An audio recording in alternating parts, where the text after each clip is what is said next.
There once was a kingdom where the ancient Egyptians traveled to buy gifts for pharaohs, sort of like an ancient shopping mall.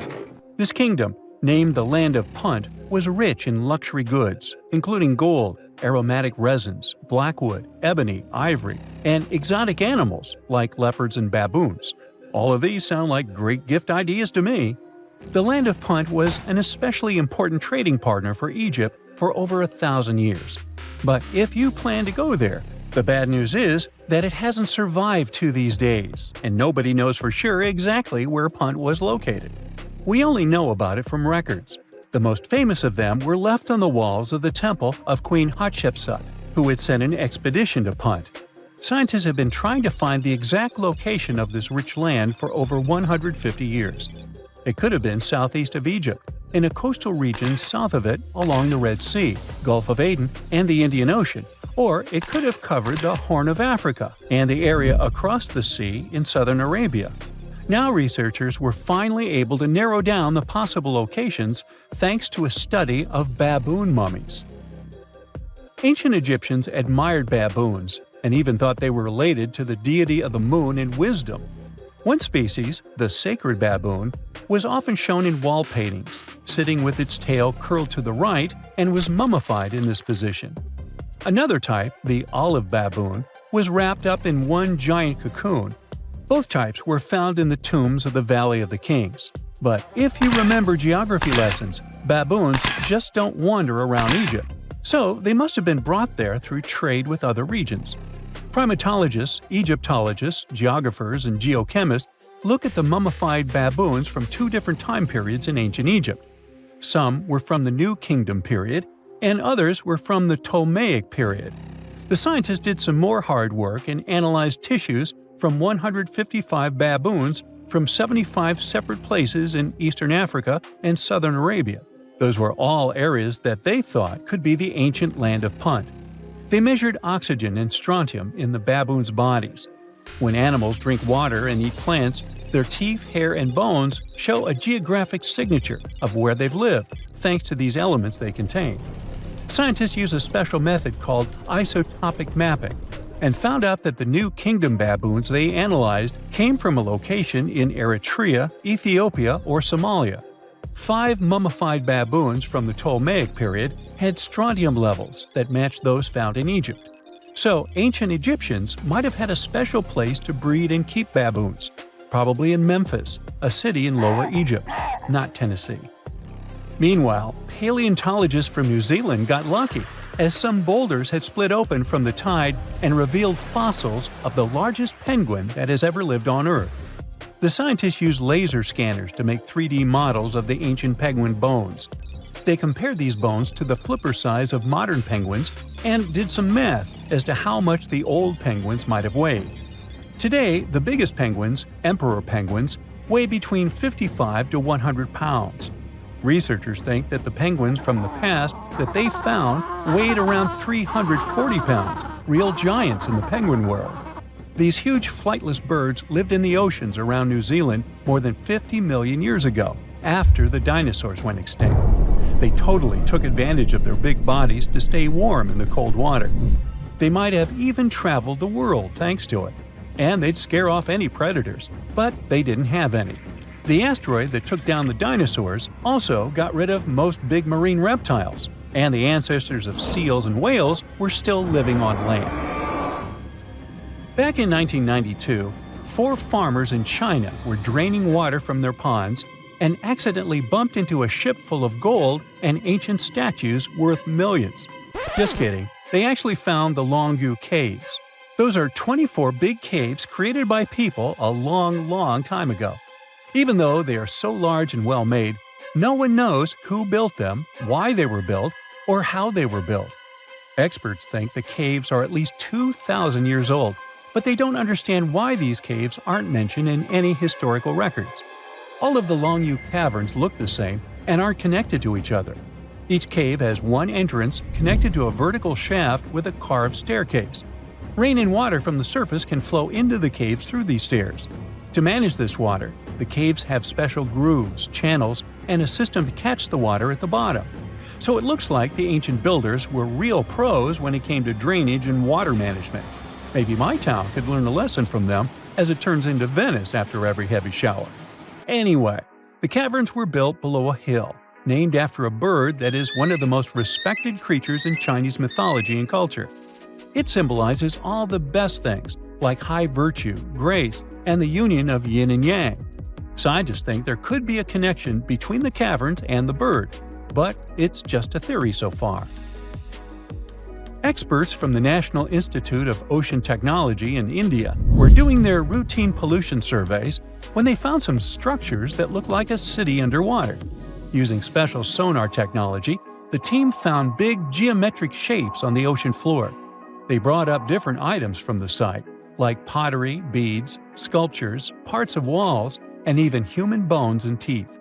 They thought the ruins belonged to a civilization older than the Bronze Age Indus Valley Civilization, which is the earliest urban culture of the Indian subcontinent that we know of so far.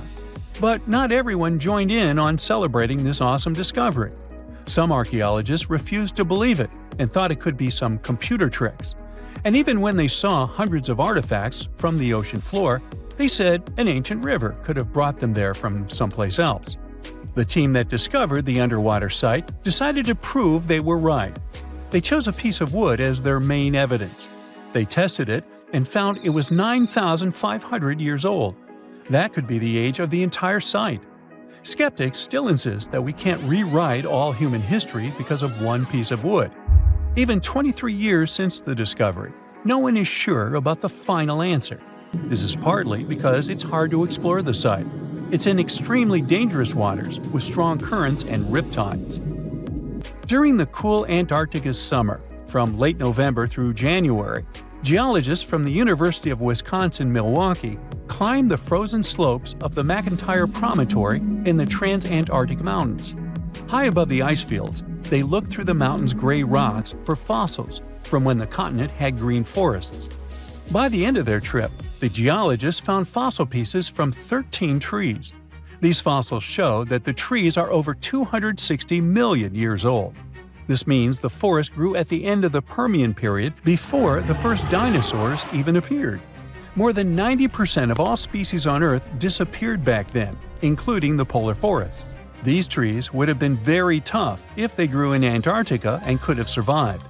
But a huge increase in gases, like carbon dioxide and methane, must have taken them down. This Antarctic forest is a terrific way for us to see what life was like before the extinction, and we might even understand what caused it. It also shows us how plants were different back then from those we are used to now. You're way more Neanderthal than you think, at least when it comes to your DNA. These ancient hominids were shorter and stockier than humans today. They made stone tools, used fire, wore clothing, and had some rituals of their own. The official theory says that they went extinct 40,000 years ago, but a new study says Neanderthals probably never really disappeared completely, but could have mixed with modern humans. It looks like every modern human has about 3% of the Neanderthal genome in their DNA.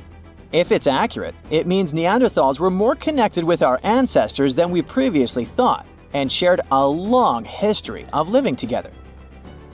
Neanderthals were very close relatives of modern humans, but our families separated about 500,000 years ago. More than 10 years ago, scientists discovered that Neanderthals had families with the early humans who traveled out of Africa. Because of this, people living outside of Africa today have about 1 to 2% of Neanderthal DNA in their genes. We now have only 3 really good examples of complete genetic code from these ancient hominids. The first one comes from bones found in a cave in Croatia that are 50,000 to 65,000 years old. 2 more examples, which are about 80,000 and 50,000 years old, were found in caves in Eurasia. Scientists still aren't sure as much about how modern human DNA got into the Neanderthal genetic alphabet because they don't have enough material to study. But they did compare the existing DNA of 3 Neanderthals with the DNA of 2,000 modern humans. They found that the Neanderthal DNA might be made up to 3.7% of modern human genetic code. It means that in the ancient Neanderthal population, about 1 in 30 parents were modern humans. The scientists found that modern human DNA got mixed into the Neanderthal genetic alphabet during at least 2 periods when humans and Neanderthals were interbreeding. This happened once about 200,000 to 250,000 years ago, and again about 100,000 to 120,000 years ago. There might have been other times they mixed, but we can't see those in the DNA we have now. Another recent study, which hasn't been fully checked by other scientists yet, says that most of the Neanderthal DNA in modern humans came from one big period of mixing, about 47,000 years ago, that lasted for almost 7,000 years. Scientists found skulls that are about 100,000 years old in 2 caves in the Middle East. These skulls look like they belonged to early modern humans, but have some features like bigger eyebrows that might show they had Neanderthal DNA. This could be because of gene flow from Neanderthals, and it fits in the mixing time frame. The study also looked at the genetic differences in the 3 Neanderthal genomes and found out that Neanderthals had an even smaller population than scientists thought before. It could be another proof that Neanderthals didn't just go extinct, but became part of the modern human gene pool. Many groups of modern humans left Africa and mixed with Neanderthals so much that Neanderthals couldn't stay separate. In the future, scientists want to study how modern human DNA affected Neanderthals.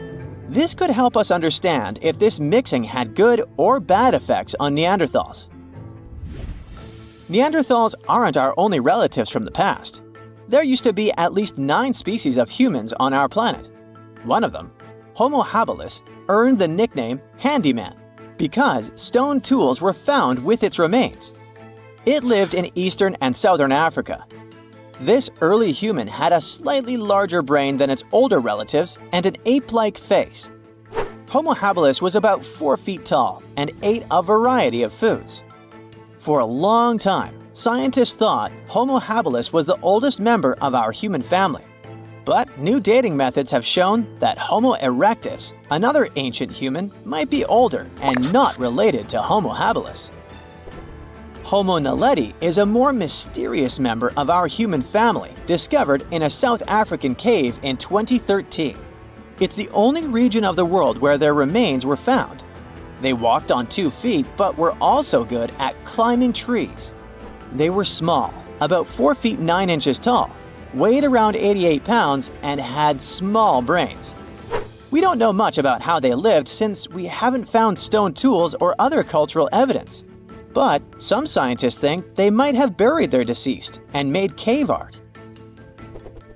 In 2010, scientists found some fossils in a cave in Siberia, but they weren't sure what species they belonged to. These fossils are from a group called the Denisovans, who lived between 194,000 and 51,000 years ago. We don't know much about them because we only have a few fossils, but DNA analysis has shown that Denisovans were closely related to Neanderthals and modern humans. They even had families with early humans, especially in Southeast Asia. There aren't enough fossils to give Denisovans their own species name, but their genes are found in modern humans, which means they might be part of our own species. As scientists study more about Denisovans and fossils in Southeast Asia, we might understand better how different species fit into the Homo family tree. In 2003, they found fossils of a very small human-like species in a cave on the island of Flores in Indonesia. These tiny people lived between 100,000 and 50,000 years ago. They were only about 3 feet 6 inches tall. Scientists think they might have come from another species, Homo erectus, and became smaller over time because they lived on an island with limited food. Because of their small size, they're often nicknamed hobbits.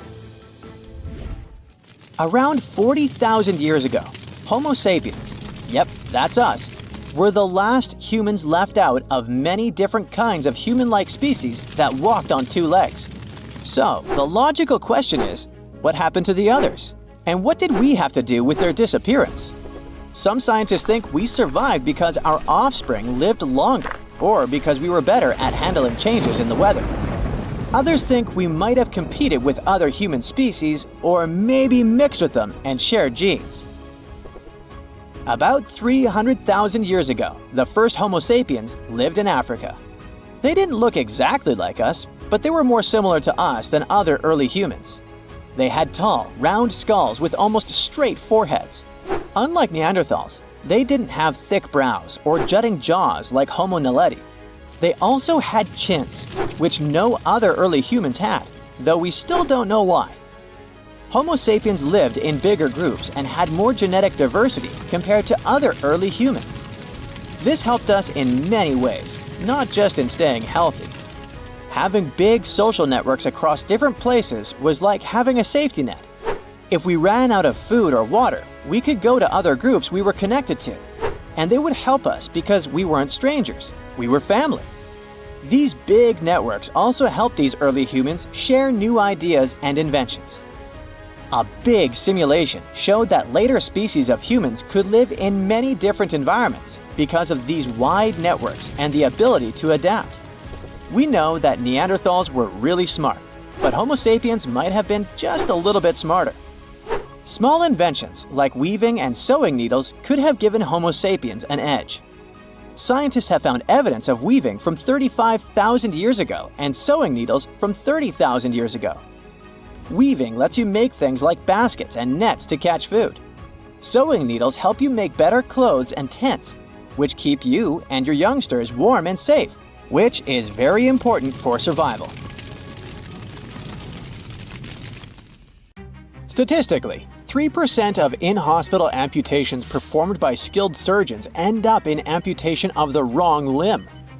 But that's what happens in the human world. Ants somehow manage to do that right even without attending a medical school. Researchers have recently made a groundbreaking discovery regarding the medical capabilities of Florida carpenter ants. They saw those ants perform amputations on their injured colony members, marking the first known instance of such behavior in the animal kingdom. The study found that ants triage wounds and adapt treatments by amputating legs depending on the severity of the injury. The ants in question engage in these amputation procedures after sustaining injuries in battles with neighboring ant colonies. According to specialists, the ants are able to correctly diagnose wounds and decide whether amputation is necessary for survival. Injured ants willingly participate in the process, demonstrating a unique form of cooperation within the ant colony.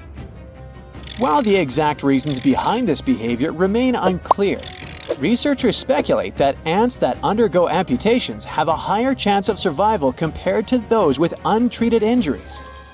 The study also revealed that additional species of carpenter ants may exhibit similar amputation behavior, indicating that this medical treatment might be more widespread in the ant world than previously thought. Scientists hope to further explore the implications of these findings, including the ants' ability to feel physical discomfort and other strategies they may have for treating injuries. If there are ant surgeons, there must be ant nurses too, right? Well, Matabele ants are like the nurses of the insect world, rescuing and healing their wounded buddies after battles with termites. These ants are native to Africa and aren't afraid to take on biting soldier termites in their quest for food.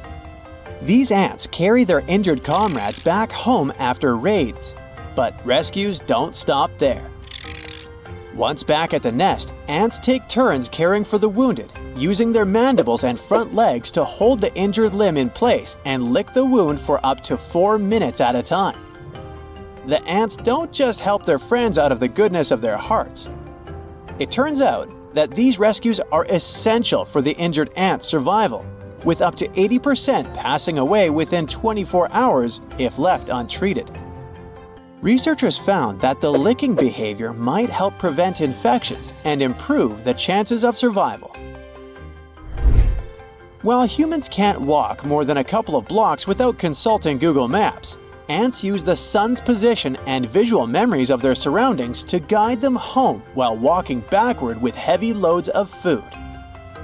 Research reveals that ants are not only skilled navigators, but also masters of adapting to their surroundings in creative ways.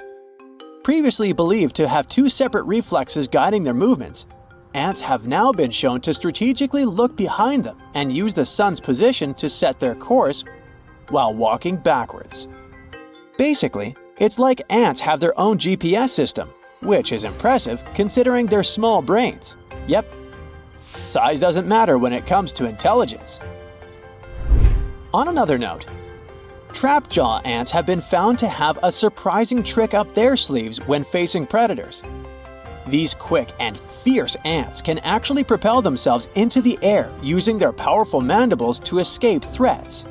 Researchers observed this behavior in trapjaw ants encountering pit-building antlions and found that this unique escape mechanism significantly increased their chances of survival. The friendship between ants and aphids has been a topic of fascination for scientists for ages.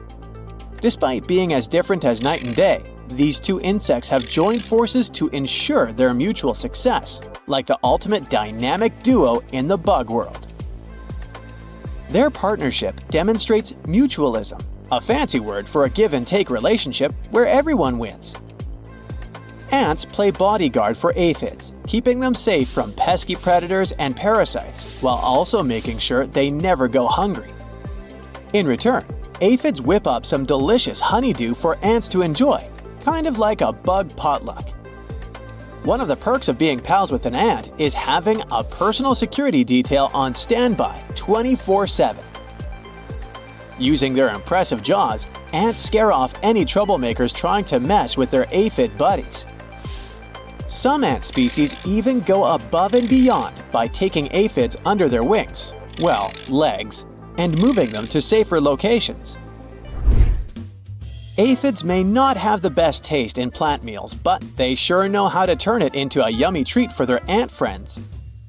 By turning plant sugars into honeydew, aphids provide ants with a tasty snack packed with all the energy they need to keep on trucking. Ants will go to great lengths to find their aphid buddies and stock up on this sweet sustenance. Ants and aphids aren't just munching on snacks together, they're master communicators too. Using special chemical signals, ants guide one another to food sources and warn of incoming threats. They even exchange signals with their aphid pals, sometimes giving them a little tickle with their antennae to boost honeydew production. Aphids aren't just sitting back and soaking up the sun, they're proactive members of this bug buddy system. They listen to ants' signals and adjust their feeding habits accordingly, maybe even packing up and moving if ants say it's time for a change of scenery. Ants may not produce honeydew like aphids do, but despite being insects, they can produce milk like all the mammals out there. Who knows, maybe one day we'll get ant milk lattes at Starbucks. Just kidding. So, most researchers thought they knew just about everything there was to know about ants until they decided to take a closer look at their pupae. Scientists have observed ant colonies for over a century, amazed by how ants work together like one big superorganism. But despite all the attention on ants' busy activities, researchers haven't really focused on the pupal stage. This is when ants transform from larvae into full-grown adults. In a recent study, scientists revealed that ant pupae play a crucial role in colonies by producing a milk-like substance that feeds the rest of the ants. This discovery was surprising because milk-like secretions were found in at least one species from each of the 5 major ant subfamilies. So, this amazing find suggests that there may be many more ant species out there making their own milk. And the milk-making process might have originated early in the evolution of all ants. Trust me, you don't want to be on bad terms with ants, or else they might adorn their houses with your head. I know, it sounds insane, but here's the deal. Ants really use their foes' heads to decorate their homes. For the past 60 years, scientists have been puzzled by the behavior of a small ant called Formica arcboldi. These guys love to adorn their nests with the skulls of trapjaw ants, which are armed to the teeth with venomous stingers and massive, snapping mandibles. Despite the odds, Formica arcboldi ants in Florida are skilled at bringing down their larger adversaries and snagging their heads. How do they manage to do it, you ask? Well, it's all about their quick and efficient acid spray. Turns out, Formica arcboldi ants seem to have a taste for a few specific kinds of trapjaw ants. By mimicking their prey scent, these headhunters have found a clever way to overpower them in battle. But why exactly do they collect their foes' skulls?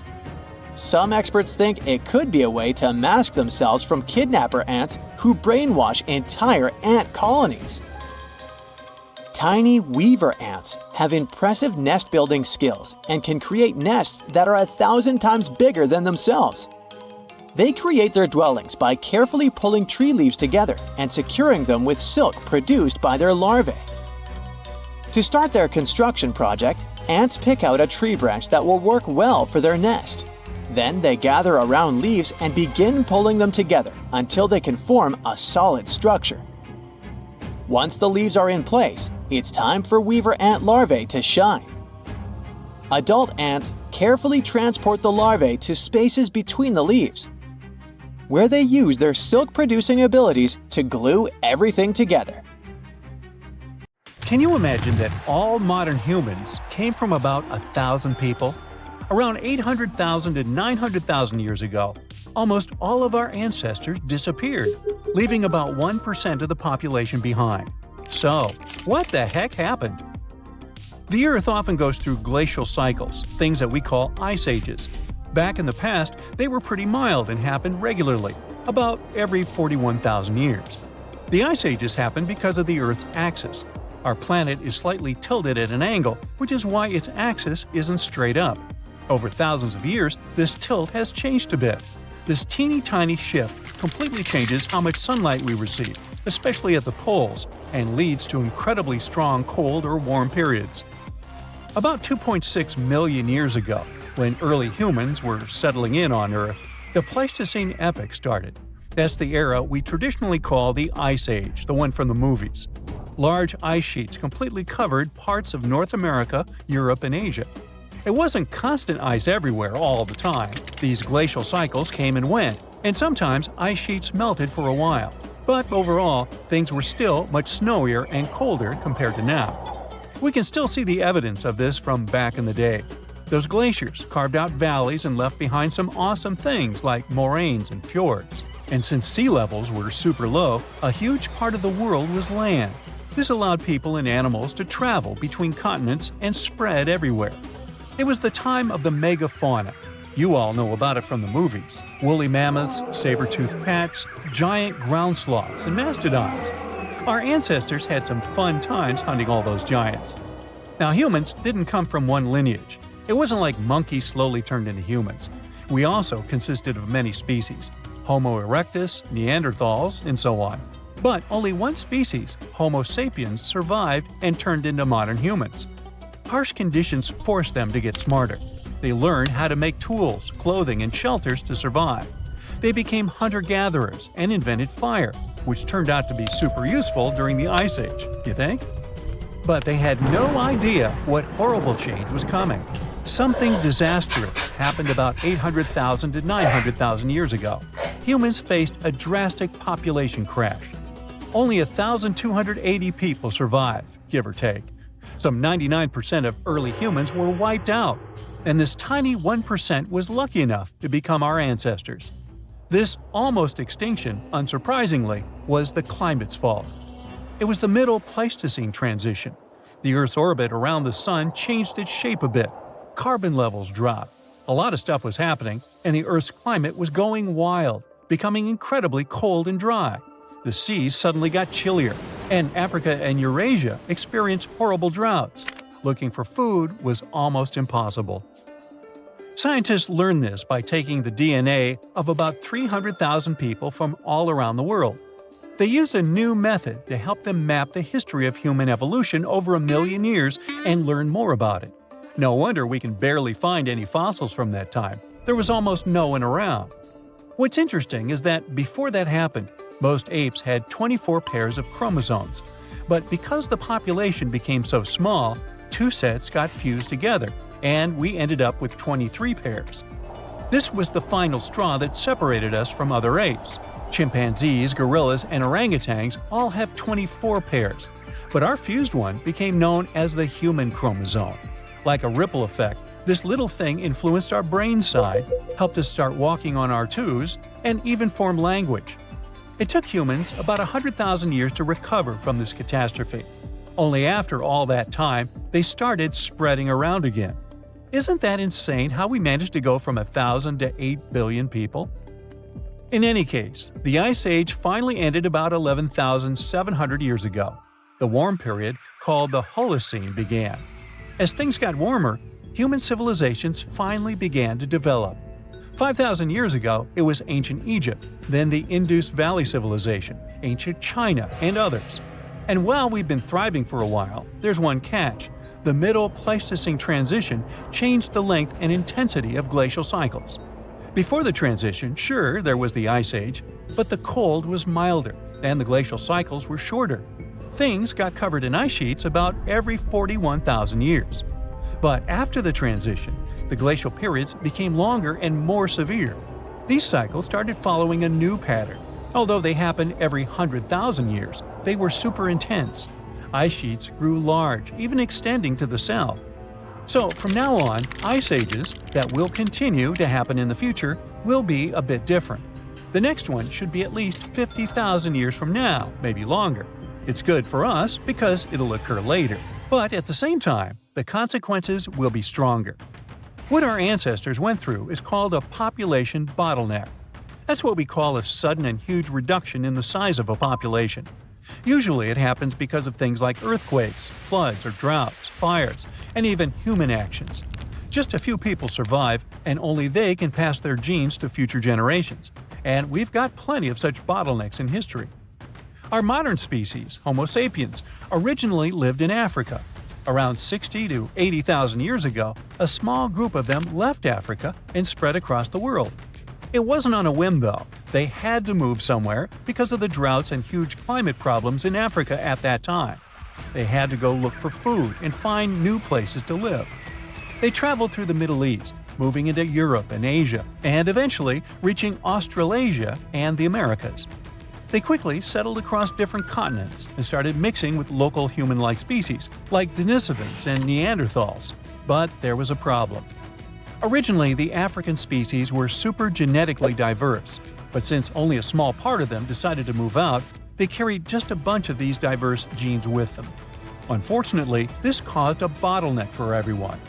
Human-like species from other parts of the world became less genetically diverse. Since they had a smaller gene pool, they became more vulnerable to all the harmful stuff. The African population also had a drop in genetic diversity. But at least humans managed to survive. Although eventually, non-African populations really dropped, and there were no Neanderthals or Denisovans left, only us, Homo sapiens. That's why we can say that all modern humans came from Africa. Early humans sure had it rough. About 74,000 years ago, they went through yet another disaster, the Topa catastrophe. But keep in mind that all these things are just a hypothesis. It's not certain whether it actually happened. Now basically, scientists think that there might have been a supervolcanic eruption at Lake Toba in Sumatra, Indonesia. This volcano going crazy was an absolute catastrophe for Earth's climate and humans. The eruption was one of the most powerful volcanic events in the last 2 million years. It spewed out from 670 to 1,500 cubic miles of lava and volcanic stuff. Just so you know, there are about 3,100 cubic miles of water in our planet's entire atmosphere, and this eruption had almost half as much lava. This horrendous disaster led to the formation of Lake Toba, a massive caldera lake in Sumatra. It also spewed out tons of ash and sulfur dioxide into the atmosphere. This caused the so-called volcanic winter, which means that while it's not actually winter, the temperatures drop and the planet is freezing because all these ash clouds are blocking the sunlight from reaching the Earth. This event affected climate patterns for years to decades. This also most likely sped up the arrival of the next glacial cycle. Luckily, humans are crazy good at surviving. the global human population was reduced to a few thousand people yet again, and they still managed to overcome this. Now, have you ever seen cricket balls that are 3 billion years old? Klerksdorp spheres were found in deposits of the mineral pyrophyllite in South Africa and rock the science world. They do look like tiny ancient cricket balls with seams-like lines around the middle. Back in the 1980s, some folks claimed these spheres had been made by an advanced pre-flood civilization we know nothing about. One museum curator shared stories about how they rotated on their own in a display case. There was also a TV show that invited a psychic who declared the spheres were pieces of an ancient spaceship. But according to geologists, these spheres are actually pretty common concretions or spherical objects formed by different minerals than the surrounding rock. The seam-like lines are just imprints from the host rock's layers building up over time. The Klerksdorp spheres come in different shapes, from noticeably flattened spheres to distinct discs. As for that episode when one of these spheres spun on its own, the curator of the Klerksdorp Museum cleared that up too. He said that when he put one sphere on its glass shelf when a journalist came to visit, the sphere naturally rotated a bit because it's round.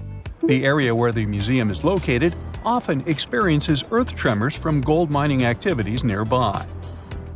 The oldest known human-like footprints could be 6 million years old. They were found on the Greek island of Crete in 2002. If the number is correct, it would mean that early human ancestors may have migrated between Europe and Africa much earlier than we previously thought. This doesn't mean Africa is not the cradle of humankind, though. It could just prove that early human ancestors moved back and forth between continents. Some researchers believe the footprints were left by a bipedal creature possibly related to an early human ancestor nicknamed El Greco. According to scientists who studied them, the footprints have a very human-like shape, with 5 toes and a parallel big toe. Some scientists are skeptical about it and suggest the prints might be from a late European ape. The new study analyzed fossilized marine microorganisms found in the sedimentary rocks to determine the footprint's age and prove it's actually 6 million years. The next amazing find that keeps scientists entertained is the Dorchester pot. It's a beautifully crafted metal vessel with some fancy geometric designs embossed in shiny silver. The pot was discovered in, who could have thought, Dorchester in 1852 under quite unusual circumstances. During a powerful blast, the pot broke into 2 pieces. Scientists believe it was originally embedded within a rock or boulder known as pudding stone. The rock from which the Dorchester pot emerged is dated to be around 500 million years old. So it could mean the pot itself is also that old. The current and less exciting theory suggests that the Dorchester pot is a Victorian-era candlestick holder. Such things were really trending back then, so it's not a surprise to find such fancy household item from that time. The Dorchester pot falls into the category of ouparts, or out-of-place artifacts. Those are objects that seem too advanced for the time period they're supposedly from. If we accept that the pot is 500 million years old, then whoever made it was way ahead of their times in terms of crafts and tech. One extra mystery is that the pot has an engraving of a plant that most likely disappeared from Earth over 100,000 years ago. Sounds like good proof the pot is really extra old. Now, it looks like the oldest map in Europe is a stone from 4,000 years ago. This Bronze Age slab was found in France in the year 1900 at an ancient burial ground. The carvings on the slab show in 3 dimensions the River Odie network with a fantastic accuracy of around 80% over an 18-mile stretch. There are other stone-carved maps around the world, but this one is unique because it shows a specific area to scale. Looks like the slab's carvings don't just map rivers and hills, but also settlements, barrow sites, and field systems. Archaeologists say the slab wasn't used for navigation, but rather to symbolize power. The detailed markings on the slab might have served to illustrate the domain of a local ruler, possibly a prince or king, to show their control over the territory. When the ruler lost power, the slab was likely repurposed as part of a burial vault. The unique artifact was stored in the cellar of a museum. For decades, no one even noticed until several scholars read older reports about the slab and decided to check it out. They conducted a detailed analysis using 3D techniques. Their research proved that the creators of the slab had not only etched lines into the rock, but also modified its surface to reflect the topography of the landscape with high accuracy. The Salzburg Cube, also known as the Wolf's Egg Iron, was discovered in the late 19th century in Austria. Now, don't let the name mislead you. It doesn't look like a cube at all. It's more like a rounded object with two flat sides. Down the middle, there's a groove, and the surface is covered with pits and craters. This unique appearance is the reason why many people think it might be something out of this world. Workers accidentally found this artifact when they blew apart a piece of coal. The coal seam it came from is thought to be over 60 million years old. The Salzburg Cube moved between museums, mysteriously vanished in the early 20th century, and then showed up again. A professor from Bonn University suggested it might be from a meteor, but they found no evidence of elements that you'd normally see in meteorites, like cobalt or nickel. Then researchers thought it must be a human-made object, possibly a Victorian-era candlestick holder. No one knows the true story of the cube or its current location. Yep, it disappeared again. Have you heard about the Meister print? It's a fossilized sandal print discovered in 1968, and it has sparked a lot of intrigue. There's a trilobite inside the print, which supposedly went extinct around 500 million years before humans even existed. But many historians think this age is an exaggeration. When Meister found the fossil, it was authenticated. But the scientist who did it didn't confirm it was a human sandal print. He only agreed there was a trilobite there. When another scientist visited the site, he found a 6-inch impression he believed was from a child's moccasin. But the footwear seemed to be new. So, could it be evidence of time travel? Proof that humans existed millions of years earlier than we thought? Or a sign that someone else visited early Earth? Or is it just a rock formation that looks like a sandal print? We still don't have the answers. Back in June 1936, a couple was walking along Red Creek in London, Texas. London, Texas? Yeah, when they stumbled upon something unusual. It was a piece of wood sticking out of what seemed to be an ancient rock formation. About 10 years later, their curious son decided to crack open the rock to see what was inside. And he saw a hammer, which looked surprisingly modern. Then, one unique finds enthusiast decided that the rock encasing the hammer was from the Cretaceous period. This would mean that someone dropped a 19th century hammer while dinosaurs like Triceratops were still roaming the earth. So, if this hammer was truly from the Cretaceous period, then the whole evolutionary theory would be wrong. And if the hammer was modern, it would mean the Cretaceous rock formation it came from was much younger than we thought. But the real answer was much simpler. The hammer was indeed modern, and geological processes had encased it in rock. Minerals can harden around an object in a relatively short time. So the hammer was probably dropped by a miner a century or so ago, and the rock formed around it afterwards. And no, it wasn't a Victorian-era candlestick holder either. If someone finally invents time travel and you hop on a trip to the past, you won't recognize many of the things you know and love today. The Statue of Liberty and the Egyptian pyramids, some basic gadgets like the remote control and your laptop, and even the corn you have for lunch have all changed beyond recognition. When the pyramids were originally built in ancient Egypt and Giza and other places, they didn't look sandy brown at all. All of them were covered with white limestone. If you had seen them under the hot African sun, you'd have to look away. That's how smooth and shiny they were. Builders used around 6 million tons of this material for the Great Pyramid of Giza alone. It's the largest one you can still see on your trip to Egypt. The local rules were quite a thrifty crowd, and they reused some of the casing stones for other construction projects. A massive earthquake in the 14th century has also loosened some of the stones, so you won't see a lot of limestone, but some of it is still there, on top of the Pyramid of Khafre in Giza. It looks like it has a second peak on top of the first. In ancient times, all pyramids used to have capstones called pyramidions, covered in a mix of gold and silver. Most of them have been lost over the centuries, but you can still see a few of them at museums. They show images of Egyptian deities. The pyramids were probably modeled after a sacred pointed stone, the benben. It represented the rays of the sun.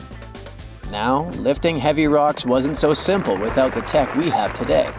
I guess you'll agree with me if you helped your friends move at least once, and they made you carry the couch. But those smart Egyptians of the past thought of that and chose the pyramid shape. It lets the weight distribute evenly throughout the whole thing.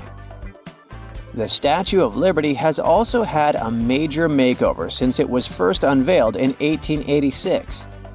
Believe it or not, it used to be a shiny brown color, just like a penny. 20 years later, it changed its color to green. It wasn't a fashion statement, but a chemical reaction. The statue is covered with hundreds of thin copper sheets. When copper reacts with air, it naturally forms a protective layer called verdigris. This layer protects what's under it from corrosion, and that's why statues and other things made of copper, brass, and bronze can last so long. When Lady Liberty first turned green, people in authority decided it would be a good idea to paint it all over. It was way before social media, so you couldn't just drop an angry comment under the post describing the idea. But they wrote about it in the local newspapers, and the public didn't love the idea. Then the Times interviewed a copper and bronze manufacturer, and he confirmed they shouldn't repaint it, because removing the protective layer would mean destroying the statue. Over the years, people have suggested painting Lady Liberty several times, but no one has ever done it. I don't know about you, but I can't imagine that lady in any other color, so I guess it's for the better. You love bananas as much as I do? Next time you enjoy a juicy soft one, remember you gotta thank selective breeding for that texture. The original wild bananas had many large, hard seeds and not so much delicious pulp. And hey, who doesn't like a sugary watermelon? It has a history of over 5,000 years, and it used to have bitter, yellowish white flesh and was really tricky to open. Selective breeding saved the day again, and watermelons got way sweeter. Japanese scientists went further and invented the seedless version. Corn's grandmother is a Mexican grass called teosinte. The kernels in this grass were small and hard to get. Farmers from many thousands of years ago saved the seeds only of those plants that were larger or tastier, or with kernels that were easier to grind. Thanks, my friends, for giving us the corn that's edible and even delicious. And just imagine, wild avocados were so small that they could easily fit in the palm of your hand. The pit in them was so large you wouldn't find much edible material inside. They also had a much harder shell than the ones we're used to. You probably wouldn't get a lot of work done without your beloved computer today, but I can't tell you exactly whom to thank for this invention. The ABC from 1942 is one of the contendants for the title of the first computer. It's short for the Atanasoff Berry computer, named after its inventors at Iowa State University. The ABC weighed over 700 pounds. Yep, yours must be way lighter than that. That big boy consisted of around 300 vacuum tubes and had a rotating drum, a little bigger than a paint can, and had small capacitors on it. A capacitor is a gadget that can store an electric charge, like a battery. The ABC could solve problems with up to 29 different variables to help scientists save some time. Like modern computers, it used binary digits, ones and zeros, to represent all numbers and data. Because of that, it was possible to do the calculations electronically. And now, my favorite part, the ABC finished one operation about every 15 seconds. Just for you to compare, it's millions of operations per second now. Unlike the tech we use today, the ABC did not have a changeable stored program, so the program could only do a single task at a time. An operator had to write down the intermediate answer and then dial that back into the computer. Sounds like another reason to be happy we live in the 21st century. That remote control you use for all sorts of appliances has gone a long way too. Nikola Tesla, who gave us alternating current, designed one of the first wireless remote controls back in 1898. He named his invention teleautomation and demonstrated it on a miniature boat controlled by radio waves. The boat had a little metal antenna attached to it. Tesla sent signals to the boat using a box with a lever and a telegraph key, which was his version of a remote control. Those signals set electrical contacts on the boat into motion and moved the rudder and the propeller, and Tesla was controlling the boat. The concept of the remote control soon spread to other gadgets. The first television remote control followed in 1950. It was designed by the Zenith Radio Corporation called LazyBone. Don't take it personally, please. This LazyBone had a massive cable that was attached to the TV set, and those who tried it didn't fall in love with the invention because they tripped over that cord. I feel your pain, my friends.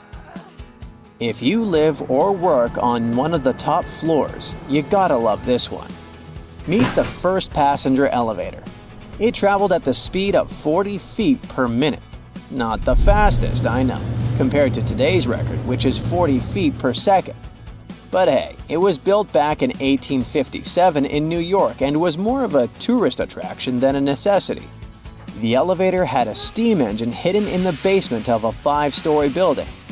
3 years later, they shut it down because the public didn't appreciate it. Otis Tufts filed the first patent for a vertical railway around the same time.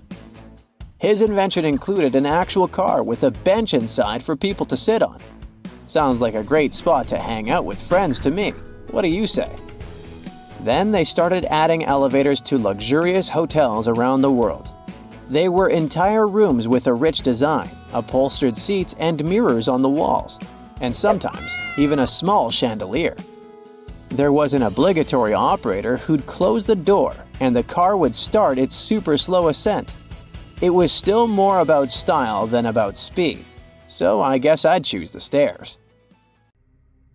Strange and amazing items are discovered often, but figuring out what our ancestors were up to is pretty tough. Especially when all you have are just some rusty cups and cave drawings.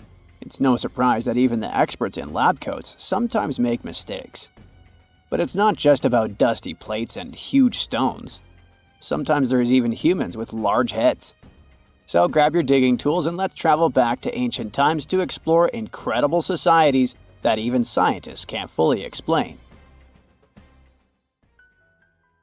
Sardinia may look idyllic now, but I'm not gonna lie, I wouldn't fancy visiting it 3,000 years ago. Rumor has it, terrible giants roamed around this island back then. People even talk about finding human skeletons over 13 feet tall there, although nobody's ever shown anything to prove it. But the stories will make you wonder because some weird stuff has definitely happened.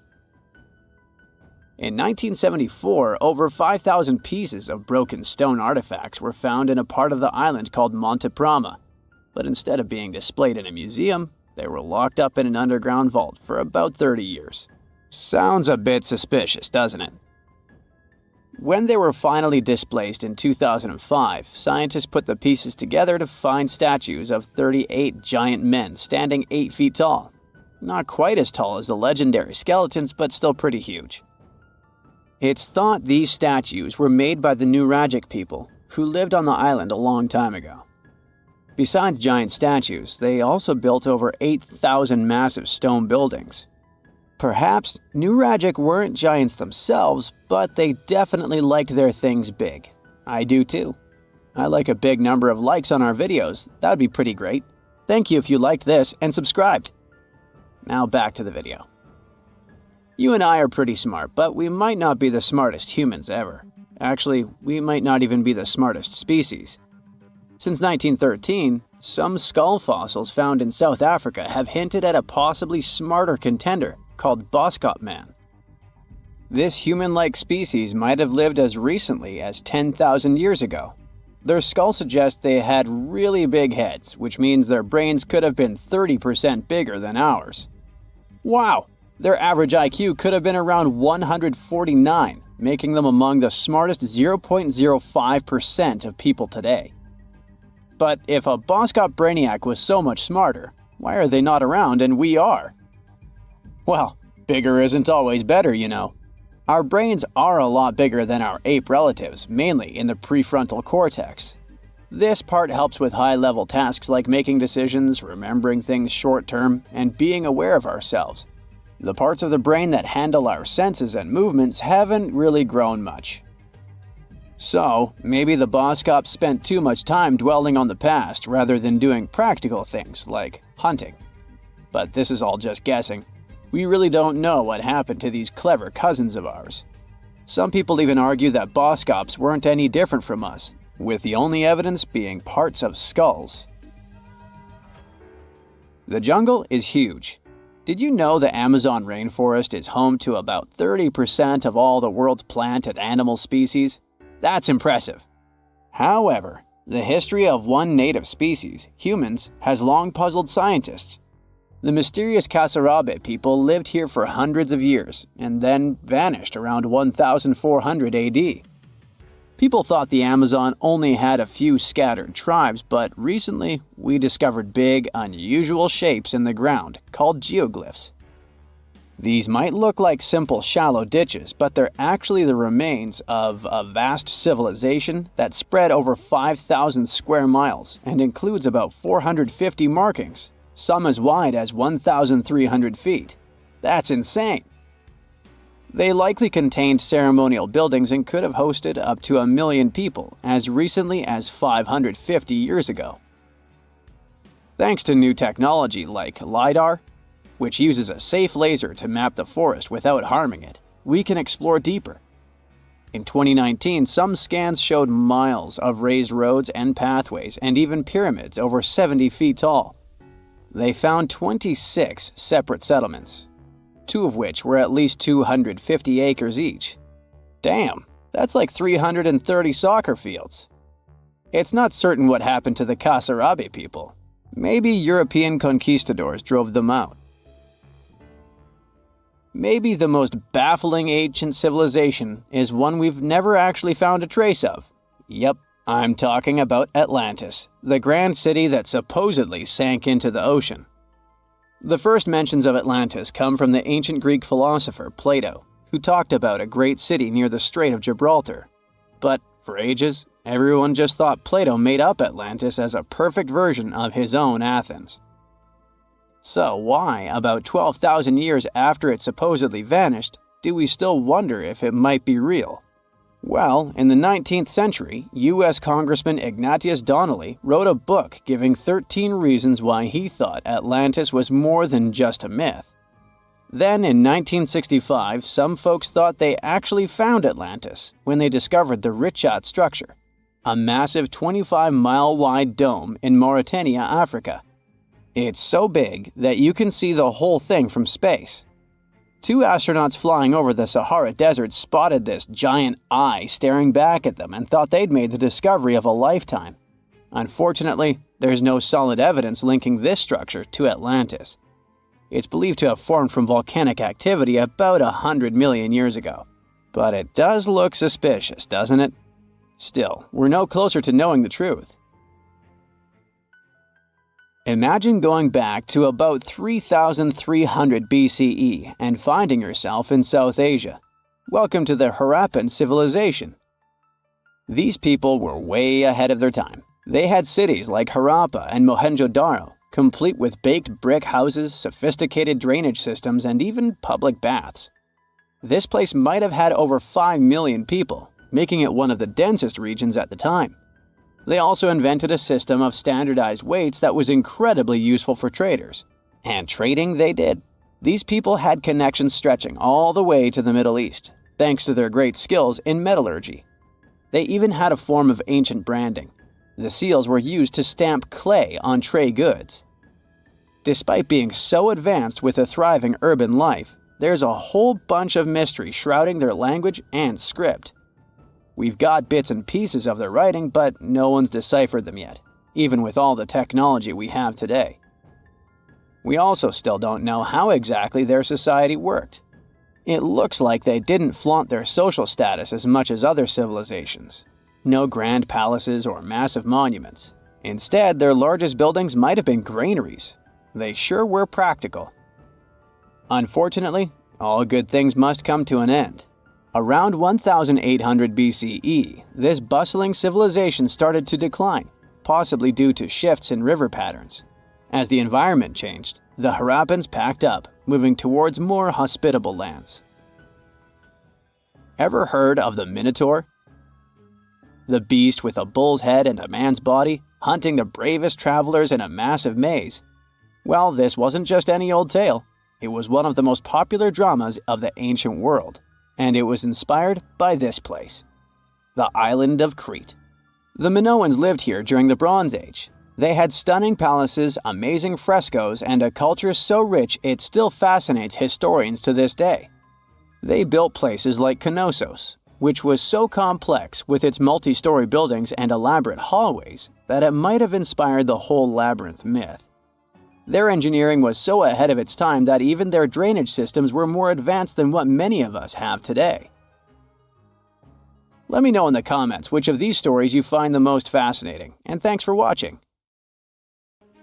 Meet Hulamale, also known as the City of Hope. This nickname makes total sense since this artificial island is part of the Maldives' big plan to avoid being completely submerged in the near future. Hulamale was created by placing sand from the seafloor onto a submerged coral platform, and it worked. This city sits about 6 feet above sea level, which means it's twice as high as the Maldives' capital, Male. While more and more people are moving there to live, the island was also designed to serve as a temporary evacuation site during dangerous storms and typhoons. Seychelles is another gem in the Indian Ocean that's at risk of disappearing. Unfortunately, coastal flooding is becoming a common issue there, especially during spring tides and heavy rainfall. The problem is that their main island, Mahé, hosts about 90% of the country's population. Along the coast, it's only about 6 feet above sea level. Fiji is the third tropical paradise on our list, and it's also a top pick for travelers. But this nation is in a tough spot, since it's located right in the middle of the Pacific Ocean, where huge storms can really turn things into chaos. Take Cyclone Winston. It hit Fiji back in 2016 and ended up costing them over $1 billion in damage. So one thing they're doing to protect themselves is planting mangroves along the coast and preserving the ones that already exist.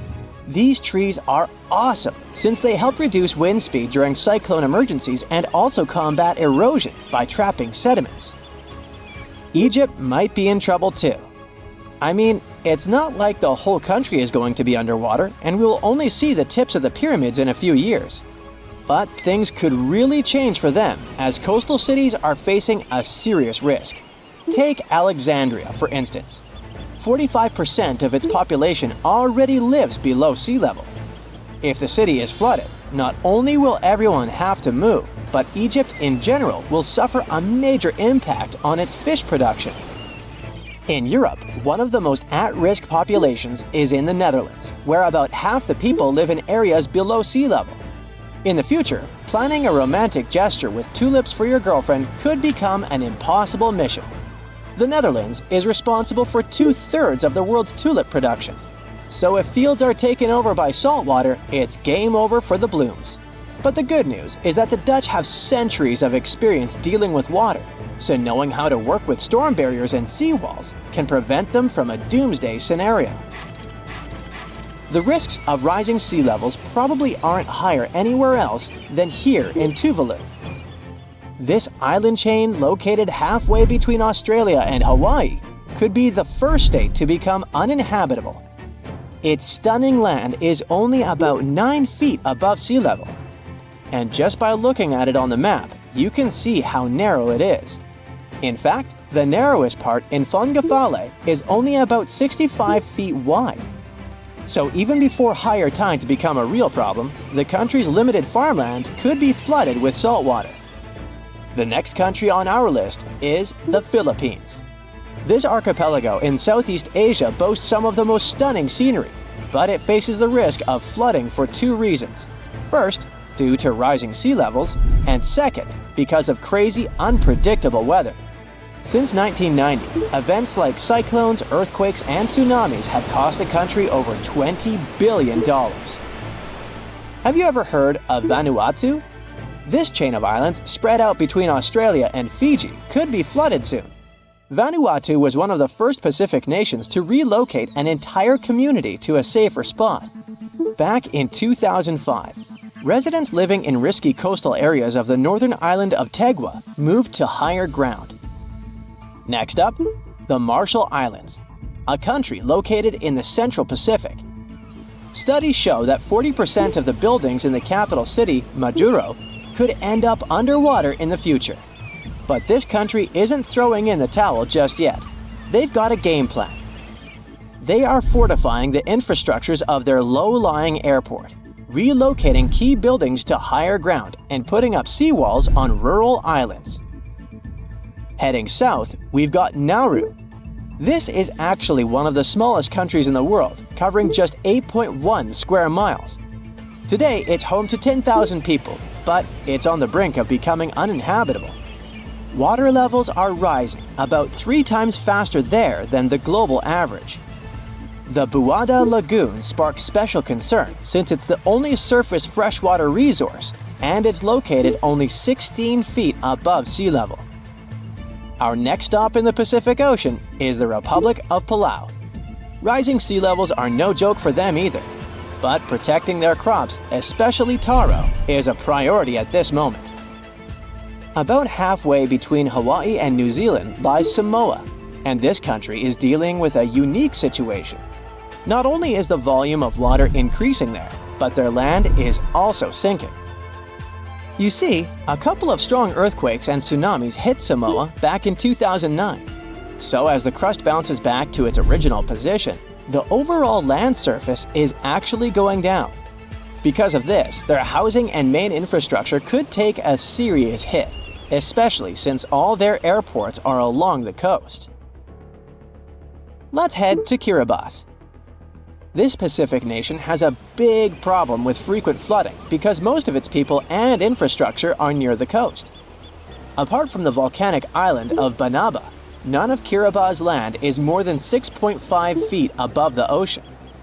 To tackle this situation and keep their population safe, they had this big idea of making a massive floating platform, kind of like the ones oil companies have.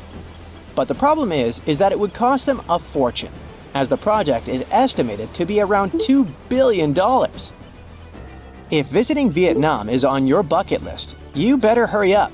The top 10 things to do there mostly involve cruising to jaw-dropping spots like down to Ha Long Bay, also known as the Descending Dragons Bay. But by 2050, the surrounding land over there might be underwater. Another huge problem Vietnam is facing is that the main rice fields are getting salty. And if you're into Vietnamese food, you know how important rice is for them. Right now, they're especially concerned about the Mekong Delta region being vulnerable. After all, this is a highly fertile area responsible for most of Vietnam's agricultural output, with over 50% of it being, rice. This nation is really putting in the effort to adjust to this new reality. They're flushing the rice fields in the Mekong Delta with fresh water to get rid of the saltiness. Our next stop is in the Caribbean Sea. Grenada is an island country, but you may know it as the Island of Spice since its tropical climate is just perfect for cultivating things like nutmeg, cinnamon, cloves, and ginger. Unfortunately, Grenada and its incredible fertile soil also face an uncertain future of being submerged. Let's talk about the last country on our list, the Solomon Islands. 5 islands in this archipelago have already vanished beneath the waves, and 6 others are submerged by 20%. They include the Nusa Evili Island, which was once a hotspot to go to for a picnic in the early 2000s. Even though the situation is complicated, it's important to note that more than 300 of the islands there are inhabited. One thing about the Solomon Islands is that it seems like they're always in some kind of recovery mode, since the country often gets hit by tropical cyclones and flash floods. Their population is already working hard to save their homes from the rising seas by building stone walls along the coast, planting mangroves, and constructing houses in higher areas. Now, history isn't just carved in stone, but these drawings on 11,000-year-old rocks might be warning us about a freaky future. Both the Mayans and the people at Göbekli Tepe made big predictions about humanity's future. What's eerie is that despite being hundreds of miles and years apart, they used similar symbols. Now, let's get one thing straight. Ancient civilizations often depicted their deities as humanoids. You'll find humanoid representations of celestial beings in ancient Egypt, but also in pre-Columbian societies from the Americas. For example, Aztecs had an important deity they called Quetzalcoatl. He was related to the wind, Venus, and the sun. In some ancient Aztec art, he's depicted carrying a tiny handbag. The shocker is that a very similar winged figure was represented by the Assyrians. Now, it's already odd that they chose similar forms to represent their gods, even though these civilizations didn't have any contact with each other. But to draw an almost identical handbag, that seems like a bit of a stretch. Of course, now, when we say handbags, we mean carvings depicting things that look like modern handbags. Not quite Coach or Prada, but you get the idea. Some theories suggest this mysterious handbag could be related to time travel. We've seen that Göbekli Tepe tells of a great flood that destroyed an ancient civilization. But during that civilization's time, they raised cattle and grew food. They knew how to handle seeds and grow crops. According to one theory, this stylish accessory could have been used for carrying seeds. Since Göbekli Tepe is believed to be near where Noah's Ark might have been found, the people of the area could have gathered seeds to plant in the New World after the Great Flood. Strange? Definitely. But so is everything we've been talking about, so let's roll with it. Another theory on the meaning of the handbag has a much more straightforward approach. In multiple ancient cultures, the circle was used to represent spirituality and non-materiality, but the square was often associated with concepts of the earth and materiality.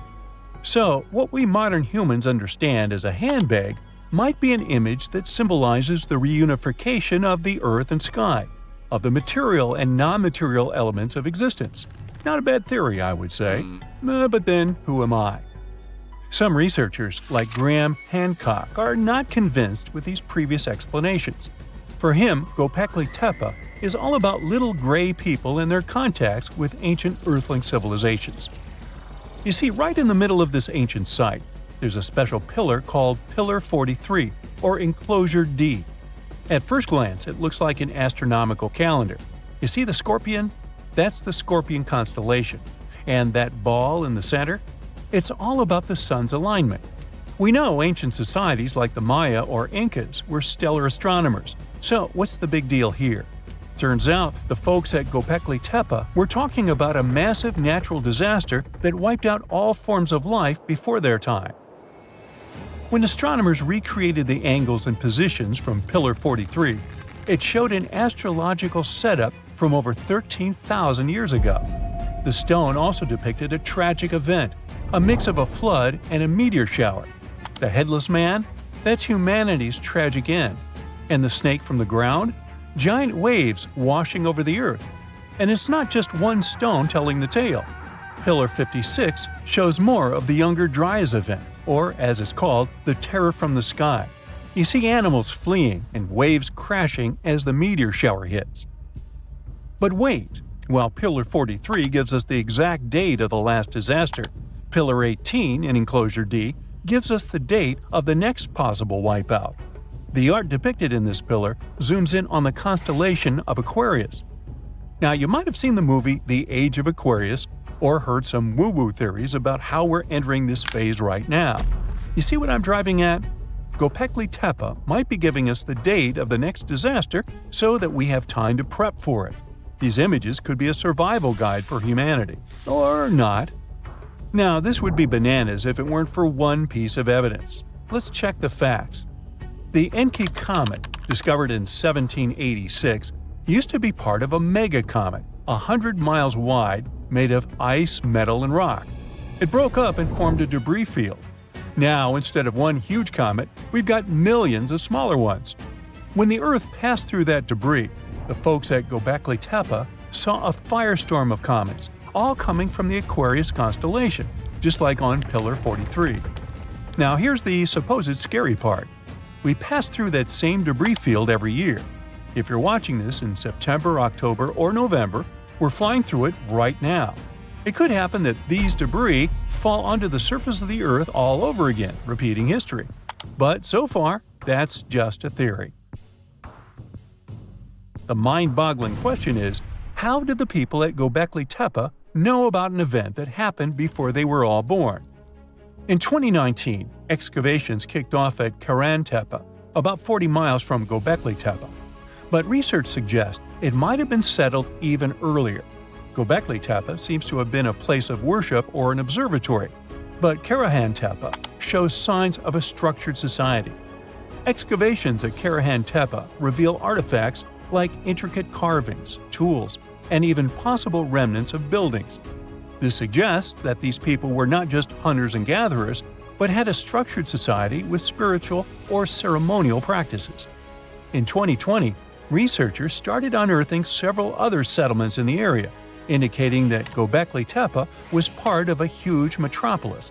The whole site is known collectively as Tas Tepler. The thing is, the math around all this has scientists baffled.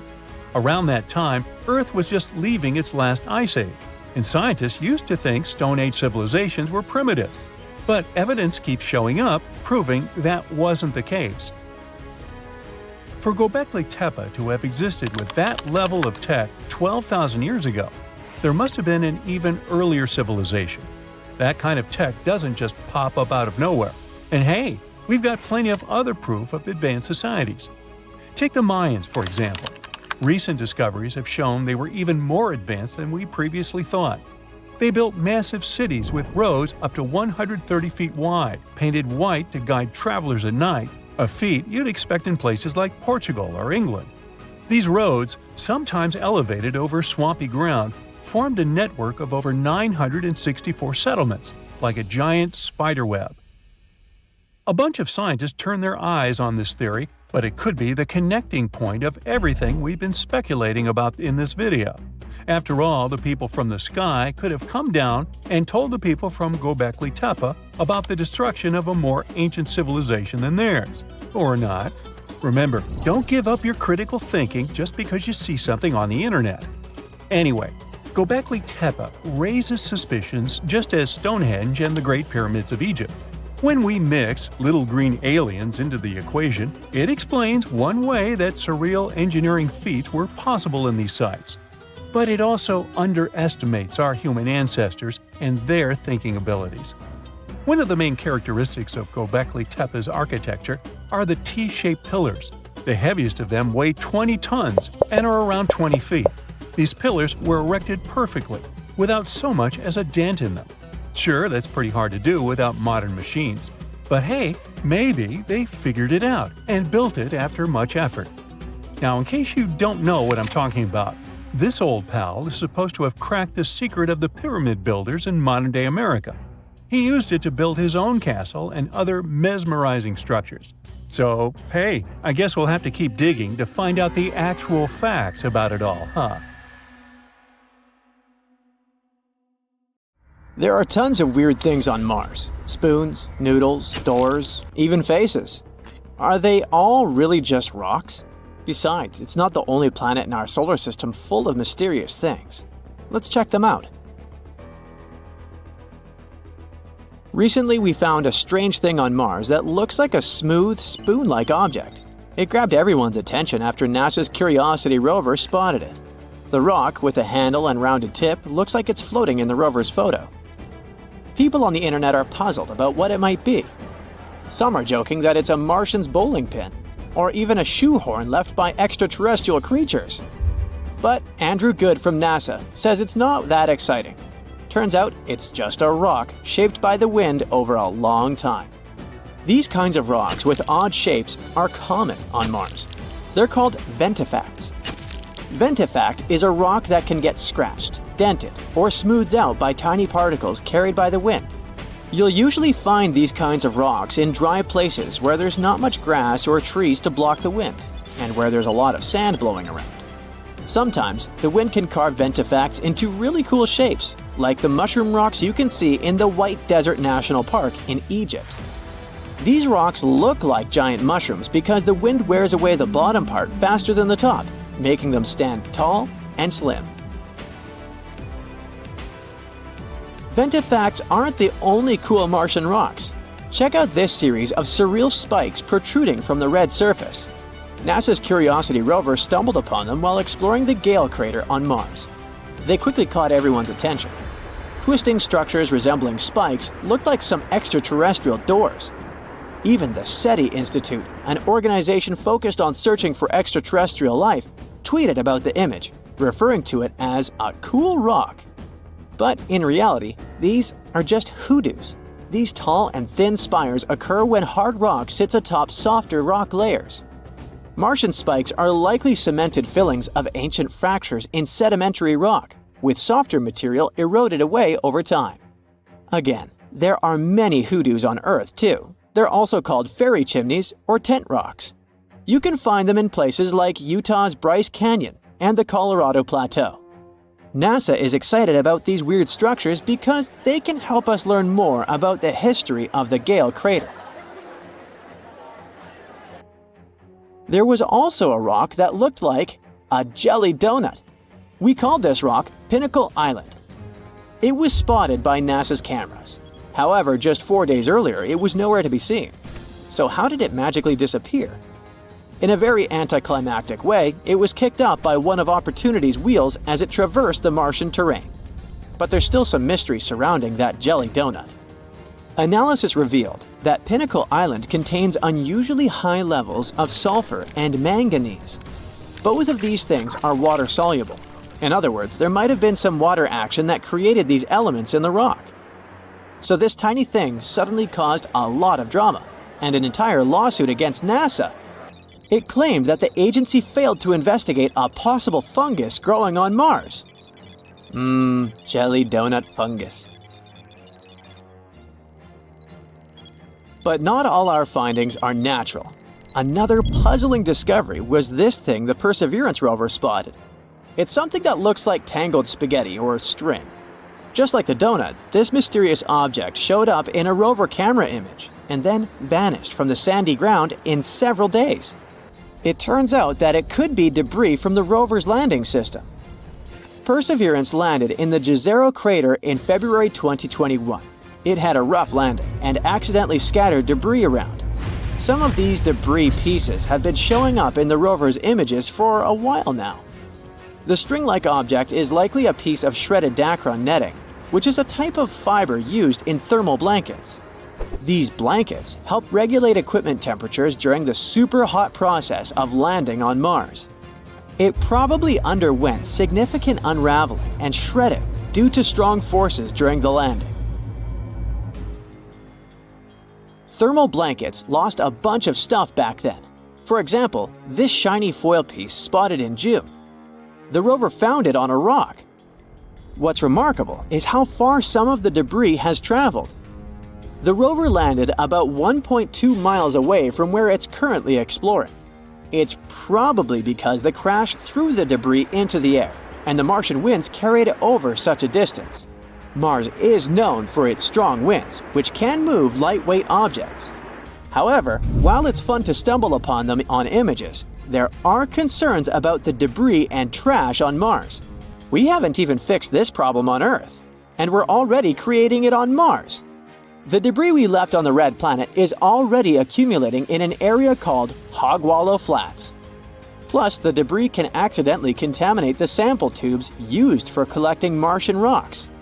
So far, NASA isn't overly worried about this, but they're keeping a close eye on it to prevent any issues with the rovers.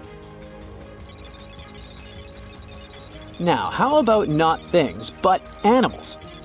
Curiosity caused quite a stir when it captured something that looked like a rat on Mars. Some started speculating that it could be evidence of indigenous Martian life, or even that this rodent was brought along by Curiosity. But the Mars rat, once again, turned out to be just a weird rock. It looked interesting because of the natural processes like wind erosion and mechanical abrasion. We also found some worm-looking things. Curiosity snapped a picture of a formation that looks like worms wriggling across the Martian landscape. Despite its tiny size, this formation stands out with its unique shape and rough texture. It's probably made of durable material resistant to Mars's harsh erosion. And finally, our top mysterious finding is the face on Mars. Cydonia is a region on Mars that has captured both scientific and popular interest. It's located in Mars's northern hemisphere. It lies between heavily cratered regions to the south and relatively smooth plains to the north. There's a theory that the northern plains may have once been ocean beds. Maybe Cydonia was once a coastal zone. This place is full of interesting and beautiful features that tell us a lot about the history of the Red Planet. But its most interesting feature was the Martian face. This thing gained widespread attention when it was snapped by the Viking 1 orbiter in 1976. Some believed that it was evidence of a long-lost Martian civilization. At first, NASA dismissed it as a trick of light and shadow. But after some analysis, it turned out to be, yep, another rock.